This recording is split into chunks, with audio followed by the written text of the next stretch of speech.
யோசுவா 24வது அதிகாரத்துல 15வது வசனத்துல சொல்லி இருக்கிறார். யோசுவா சொல்றாரு, நானும் என் வீட்டாருமோ வென்றால் கர்த்தரையே சேவிப்போம். ஹல்லேலூயா. கர்த்தரையே அழுத்தி சொல்றாரு அந்த இடத்துல. அப்ப இந்த நேரத்துல ஆண்டவரே, என் குடும்பத்தில் உள்ளவங்க இயேசு இல்லாம இருக்கக்கூடாது. இருந்தா இயேசு இல்லாம ஒரு மனுஷன் உலகத்துல இருந்தானா அது ஜீரோ தான், வாழ்கிற வாழ்க்கை. இந்த நாள் வாகனத்தோடு ஜெபிக்க போறோம். ஆண்டவரே, யோசுவா சொன்னது போல நானும் என் வீட்டாருமோ என்றார். ஒரு சவால் நிறைந்த வார்த்தையை யோசுவா சொன்னார். இந்த நேரத்துல நம்ம ஜெபிக்க போறோம். அப்ப நம்ம என்ன கொண்டு போனாங்க? கையில கொடை எடுத்துட்டு வந்தாங்க வீட்டுல இருந்து. அப்ப எல்லாரும் அந்த அம்மா பார்த்து சிரிச்சாங்க. மழையே இல்லாம ஒரே வறட்சியா இருக்குது. இதுக்காக ஜெபிக்க போறோம், மழைக்காக. வரும்போது பாரு மழை பெய்யும், எல்லாரும் நனைஞ்சிட்டு வா, நான் மட்டும் கொடையில வருவேன்னு சொல்லிட்டு அந்த அம்மா விசுவாசத்தோட வீட்டுல இருந்து கொடையோட வீட்டுல இருந்து வந்தாங்க. நடக்குது என்ன தெரியுமா? அந்த கூட்டம் முடிஞ்சுதான், ஆமை போட்டவனையும் பிடிச்சுதான் மழை. அந்த அம்மா மட்டும் ஸ்மூத்தா கொடையை பிடிச்சிட்டு வந்தாங்க, எல்லாரும் நனைஞ்சிட்டு போனாங்க. இதுதான் விசுவாசம். விசுவாசத்தோடு ஜபத்துல எவைகளை கேட்பீர்களோ அதை பெற்றுக்கொள்வீர்கள். முதல்ல தேவ சமூகத்தை நான் யார், நான் ஆராதிக்கிற என் தேவன் யார், முதல்ல அதை அறிந்து கொள்ளணும். விசுவாசத்தோடு நீங்க ஜெபம் பண்ண போறீங்க. இந்த 2020 ஆண்டவரே, எங்க குடும்பத்துல ஷார்ட்டா ஜெபிக்க போறீங்க. எங்க குடும்பத்துல யார் யார் ரட்சிக்கப்படலையோ அத்தனை பேரும் இந்த ஆண்டு முடிகிறதுக்குள்ள ரட்சிக்கப்பட்டு அந்த பரலோகம் என்ற பேழைக்குள்ள எல்லாரும் சொந்தமாகணும்னு சொல்லிட்டு யாராவது ஒருத்தங்க ஜெபிக்கலாம். ஒரு 10 குடும்பங்கள் மட்டும்தான் சுவாமி ஒரு குடும்பமாய் ஆராதிக்க வர்றாங்க. அதுவே யோசுவா சொன்னது போல நானும் என் வீட்டாருமோ வென்றார் கர்த்தரையே சேவிப்போங்கிற அந்த வசனத்தை பிடித்து நாங்கள் கெஞ்சி வந்து நிற்கிறோம் சுவாமி. கர்த்தர் ஒரு விசை இந்த கிராமத்தின் பிள்ளைகளுக்கு இரக்கம் பாராட்டுகிறாங்க. குறைகள் குற்றங்களை மன்னிக்க சத்துருவின் பிடியில் இருக்கிற நகரமாரை மாமியாரை மாமனாரை இந்த கிராமம் முழு இயேசுவுக்கு சொந்தமாய் மாறுபடி கட்டி அதின் அடிக்காயத்தை குணமாக்கும் நாளிலே சந்திரனுடைய வெளிச்சம் சூரியனுடைய வெளிச்சத்தை போலவும் சூரியனுடைய வெளிச்சம் ஏலத்தனையோ 7 பகலின் வெளிச்சத்தை போலவும் இருக்கும். ஹல்லேலூயா. இந்த வார்த்தையை பாருங்க. அடிக்காயத்தை குணமாக்கும் நாளிலே வெளிச்சம் சூரியனுடைய சந்திரனுடைய வெளிச்சம் சூரியனுடைய வெளிச்சம் போல இருக்காது. பகல் மாதிரி இரவு இருக்காது. ஆனா கர்த்தருடைய வார்த்தை சொல்லுது, சந்திரனுடைய வெளிச்சம் இனி உன் வாழ்க்கையில சூரிய வெளிச்சத்தை போல இருக்கும். அடுத்த வார்த்தை சொல்லுது, சூரியனுடைய வெளிச்சம் எப்படி இருக்குமா? 7 பகல் ஒன்னா சேர்ந்தா எப்படி இருக்குமோ அதே போல. ஹல்லேலூயா. கர்த்தருடைய நாமம் தூரத்திலிருந்து வரும். இந்த நாளில மெயினா அந்த 26வது வசனத்தை வைத்து நடத்த ஜெபிக்க போறோம். ஆண்டவரே, என்னுடைய அடிக்காயத்தை இன்னைக்கு நீங்க, நாளைக்கு அல்ல, இன்றைக்கு நீங்க எனக்கு குணமாக்க போறீங்க. உன்னை குறிச்சு கலங்காதீங்க. நம்ம அப்பா பெரியவர் நமக்குள்ள இருக்காரு. ஹல்லேலூயா. மகா பெரியவர் நமக்குள்ள இருக்காரு. ஹல்லேலூயா. இந்த நாளில இருதய சொல்லுது, அவர்களுக்கு செவி கொடுத்து இஸ்ரவேலின் பரிசுத்தர் அவர்களை கைவிடாதிருப்பேன் சொல்லிட்டு சொல்றாரு. கர்த்தருடைய கரம் அதை செய்தது. என் அருமை தேவ ஜனமே, இந்த நாளிலே கர்த்தருடைய வார்த்தை பழிவிடத்திலிருந்து கடந்து வருகிறது. ஒன்று உணர்ந்து சிந்தித்து அறிவார்கள். முதல்ல பார்ப்பாங்க, இரண்டாவது உணர்வாங்க, மூணாவது தண்ணீரை தேடி எனக்கு கிடைக்கல, என் நாவு தாகத்தால வரலுது. ஆண்டவர் சொல்றாரு, நான் உனக்கு செவி கொடுத்து நான் உன்னை கைவிடாதிருப்பேன். வனாந்தரத்துல ஆறுகள் உண்டாகும், பள்ளத்தாக்கின் நடுவுல உனக்கு ஊற்றுங்கிறது ஃப்ரெஷ்ஷா வர்ற ஊற்று. ஏதோ யாருக்கோ கர்த்தர் ஃப்ரெஷ்ஷா செய்ய போறாரு. ஹல்லேலூயா. புறப்பட பண்றாரு. ஆண்டவரே, என் வாழ்க்கையில நான் நெடுநாள் அந்த காரியத்துக்காக ஜெபம் பண்றேன், ஆனா எனக்கு கிடைக்க மாட்டேங்குப்பா. எனக்கு இந்த வருஷத்துக்குள்ள இந்த காரியத்துல எனக்கு நீங்க ஒரு அற்புதம் செய்யுங்க ஆண்டவரே. வனாந்தரத்துல நீங்க இதெல்லாம் ஒரு கர்த்தருடைய பிள்ளைங்கிறத வெளி எல்லாத்துக்கும் தெரியணும். கர்த்தருக்கு பயப்படுகிற பயத்தோடு கூட நம்ம வாழும்போது மற்றவர்களுக்கு சாட்சியாக கர்த்தர் நம்மை நிறுத்துவார். இதனால ரொம்ப வேகமா இந்த ஒரு குறிப்புக்காகவும் நம்ம ஒருத்தங்க ஜெபிக்கலாமா?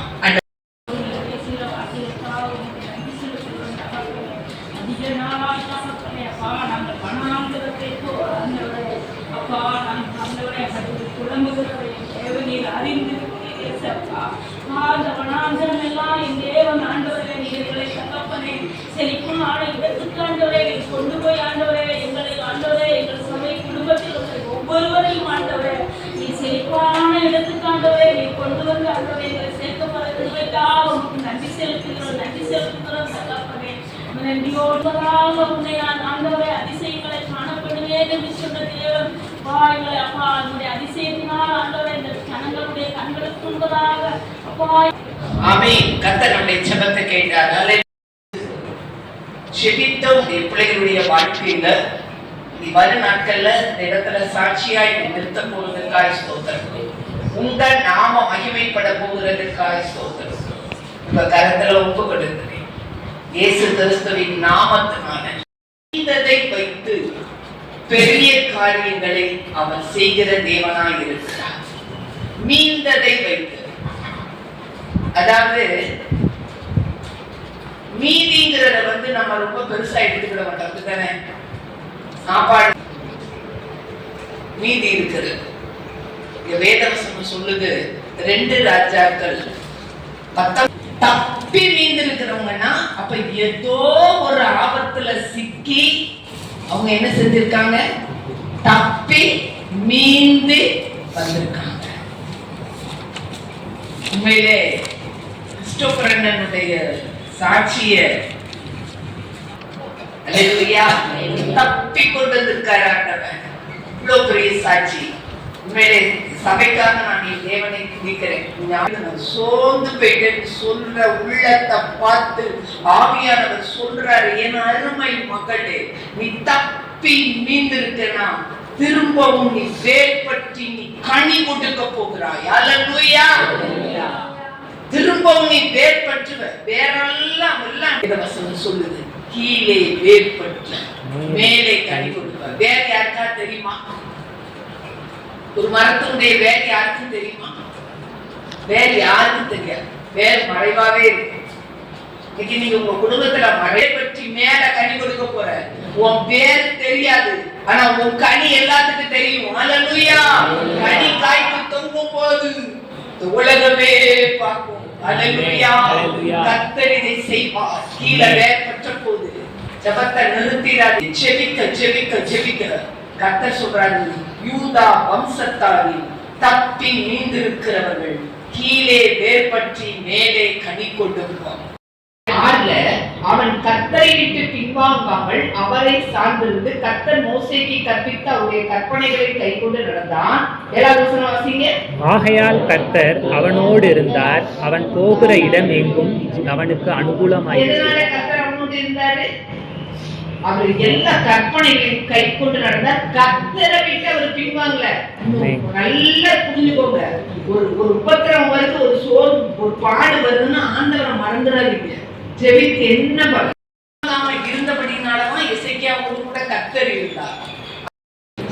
இந்த சாமினத்துவ சபையில இந்த சின்ன கூட்டத்தை கர்த்தர் இனி வரும் நாட்கள்ல இது ஒரு பெரும் கூட்டமாய் மாறப்போகிறது. அதெல்லாம் விசுவாசிக்கிறேன். இனி ஆராதனை எல்லாம் நாம் ஆராதிக்கிற தேவன் அப்படிப்பட்ட தேவன். நான் அடிக்கடி சொல்லுவேன், இந்த கையில ₹1, இந்த கையில 1 கோடின்னா நம்ம ஆண்டவருக்கு 2 ஒண்ணுதான். அல்லேலூயா. நம்ம அப்பா பெரியவர், மகா பெரியவர். அதனால சீக்கிரம் ஆண்டவர் உங்களை விஸ்தாரத்துக்குள்ளே கர்த்தர் கொண்டு போக போகிறார். ஆத்துமாக்களை கொள்ளை பொருளாய் தர போறார். இந்த எசேக்கியாவுக்கு விரோதமாய் அத்தனை பேர் எழுதி வந்த போதிலும் ஆண்டவர் செய்த காரியம் 19வது அதிகாரத்துல நீங்க பாத்தீங்கன்னு சொன்னா, தப்பினவர்கள் சீயோன் மலையிலிருந்து புறப்படுவார்கள், சேனைகளுடைய கர்த்தரின் வைராக்கியம் இதை செய்யும். அல்லேலூயா. அல்லேலூயா. தப்பி மீந்தவங்க எங்க வெள்ளம் போல சத்துரு வரும்போது கர்த்தருடைய ஆவியானவர் என்ன செய்வாரு? அவனுக்கு விரோதமா கொடி அவன் ஓடுவான் 7 வழியா. இங்க ஆவியானவர் கொடியேற்றுவார். அல்லேலூயா. அல்லேலூயா. அழகா இருக்கு பாருங்க இந்த வார்த்தை. அல்லேலூயா. அல்லேலூயா. இந்த கட்டையெல்லாம் அழகா விளக்கம் கொடுத்தாங்க. மதில்னா உனக்கு முன்னாடி இருக்குன்னா நம்ம வீட்டு மதில் ஆண்டவருக்கு முன்னாடி இருக்குதான்.